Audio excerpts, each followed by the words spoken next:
Bienvenido a un ejemplo de una integral impropia, donde tenemos un intervalo infinito. Determinaremos si la integral dada converge o diverge, y si converge, queremos evaluar la integral. Entonces, mirando la integral, observe cómo el límite inferior de integración es infinito negativo, y el límite superior de integración es infinito positivo.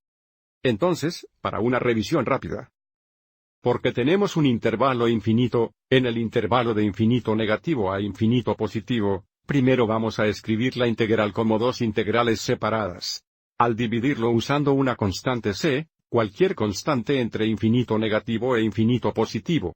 Y luego, una vez que tengamos estas dos integrales separadas, las escribiremos usando esta notación de límite, como vemos arriba. Y debido a que el dominio de nuestra función son todos números reales, avancemos y dividamos esto en integrales separadas usando la constante 0. Lo que significa que primero tendremos la integral desde infinito negativo hasta 0. Más la integral de 0 a infinito positivo. Y ahora, vamos a reescribir esto usando límites. Escribiremos esta primera integral como el límite a medida que c se aproxima a un infinito negativo de la integral de c a 0.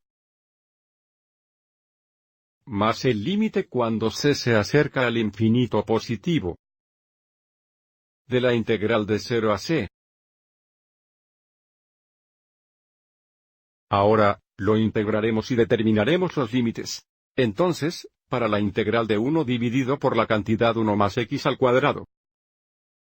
Para determinar la integral, usaremos esta fórmula integral aquí. Tenga en cuenta que a sería 1, y u es solo x. Entonces, tendremos el límite a medida que c se acerca al infinito negativo. De arctangente x. Y todavía tenemos nuestros límites de integración de c a 0, más el límite a medida que c se acerca al infinito positivo de arctangente x.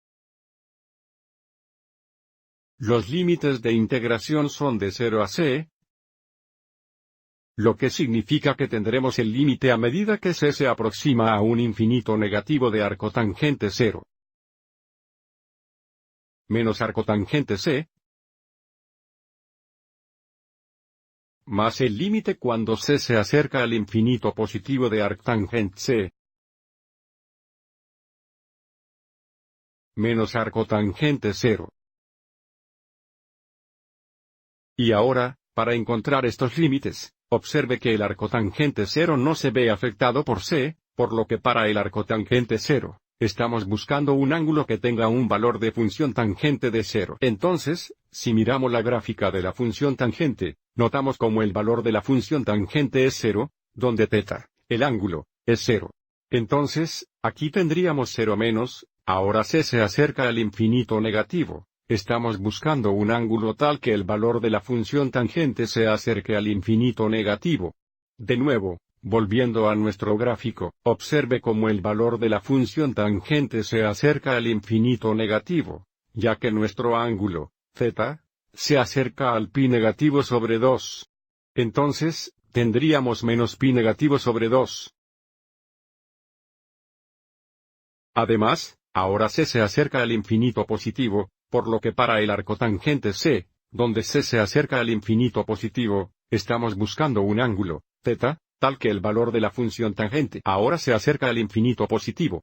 Entonces, volviendo a nuestro gráfico nuevamente, de la función tangente, observe que los valores de la función tangente se acercan al infinito positivo, cuando nuestro ángulo, θ, se acerca a pi sobre 2. Entonces, tendríamos más pi sobre 2, menos, el arcotangente 0 es 0.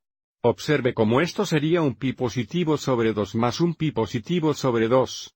Que serían 2 pi sobre 2, o simplemente pi. Entonces, debido a que el límite existe, y es igual a pi, este también es el valor de nuestra integral de f, y por lo tanto, podemos decir que la integral impropia converge.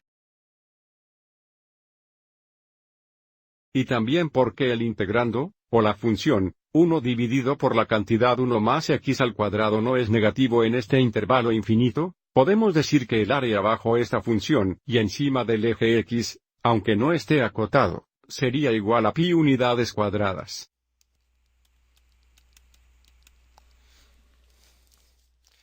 Espero que hayas encontrado útil esta explicación.